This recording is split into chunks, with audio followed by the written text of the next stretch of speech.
Chaurasia welfare society हर राष्ट्रीय चुनाव बर 26 मार्च के महासभा के आयोजन करत है। जी हां, देश भर के चौरसिया समाज के लोगन मन शामिल होही। चौरसिया वेलफेयर सोसाइटी है 25 और 26 मार्च के निरंजन धर्मशाला में महासभा के आयोजन करत है। कार्यक्रम में राष्ट्रीय चुनाव बर 26 मार्च के बिहनिया 9 बजे ले आम सभा के आयोजन करे जाही। पाछू बरस में दिल्ली, महाराष्ट्र, मध्य प्रदेश और उत्तर प्रदेश में ए महासभा के आयोजन राष्ट्रीय स्तर में होत रही। फिर इधरी पहली गाँव छत्तीसगढ़ में ऐसा कार्यक्रम के आयोजन करे जाते है। उन्हें कार्यक्रम में सांस्कृतिक कार्यक्रम संग पुलिस बैंड के व्यवस्था घलो करे गए है। अखिल भारतीय चौरसिया महासभा दिल्ली एक राष्ट्रीय स्तर का संगठन है जिसकी शाखाएं लगभग सभी प्रदेशों में हैं और हर 3 वर्ष में इसके चुनाव हुआ करते हैं। पिछले 40 सालों से ये प्रक्रिया चली आ रही है।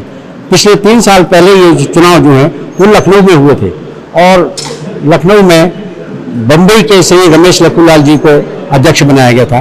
उनका कार्यकाल 3 साल का समाप्त हो रहा है, इसलिए नए चुनाव कराए जाने हैं। अलग अलग प्रदेशों में अलग अलग बार चुनाव होते रहते हैं। इस बार छत्तीसगढ़ प्रदेश को चुनाव कराने का मौका मिला। हमारे यहाँ छत्तीसगढ़ में चौरसिया वेलफेयर सोसाइटी छत्तीसगढ़ के नाम से हमने अपनी समाज को संगठित कर रखा है और इसलिए चौरसिया वेलफेयर सोसाइटी के माध्यम से राष्ट्रीय चुनाव का आयोजन किया जाना है, जो 25 और 26 मार्च को निरंजन धर्मशाला VIP रोड रायपुर में संपन्न होना है। ब्यूरो रिपोर्ट, उत्लंघा न्यूज।